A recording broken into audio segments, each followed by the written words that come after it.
Michael Jackson's body was covered in secret tattoos and surgery scars, and the singer was almost totally bald at the time of his death 10 years ago. The 50-year-old king of pop suffered a fatal cardiac arrest at his Los Angeles home on June 25, 2009, after being administered a lethal dose of a powerful anesthetic called Propofol. His death is now being re-examined 10 years later in a new documentary titled Killing Michael Jackson. The police officers who worked the case recall in the film the bizarre state of his body at the time of his death. The most surprising revelation was that Jackson was almost totally bald, LAPD Detective Scott Smith told producers. The thing that was odd that I found myself periodically looking at was his head, his scalp, he said. Because whenever he was out in public, he was wearing a wig. Looking at his scalp, the top of his head had been severely scarred, hardly any hair at all on the sides. To what he had looked in public with the flowing hair, that was a bit different. According to him, the smooth criminal hitmaker had a bald patch on his scalp which he had darkened with a tattoo.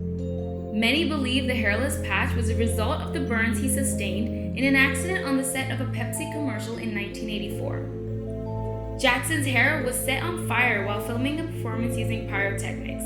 At the time, he had to be treated for horrifying second and third degree burns.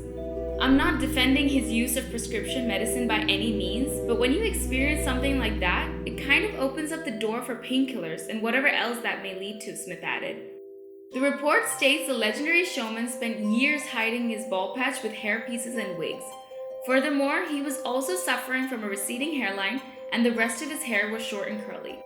The Billie Jean hitmaker's tragic history of cosmetic surgery and secret health issues were laid bare during his autopsy. When the report was published in full, it confirmed his body was covered in scars. He also had puncture wounds all over his arms, allegedly caused due to the drugs he was injecting to overcome chronic insomnia. Also, there were visible traces of the series of cosmetic surgeries he'd undergone over the years. Describing Jackson's autopsy, LAPD Detective Dan Myers said, "Blood is drawn and then that blood is sent to a toxicology unit. So the initial autopsy didn't show much. Nothing much that you would be shocked a 50-year-old body would have. He was relatively healthy. This isn't a man who should have died." The king of pop also had 2 surgical scars on either sides of his nostrils and 2 more behind his ears. Medical experts later confirmed these were from his various cosmetic procedures. Jackson had a number of cosmetic tattoos, including a permanent pink liner around his lips, as he went to great lengths to change his appearance.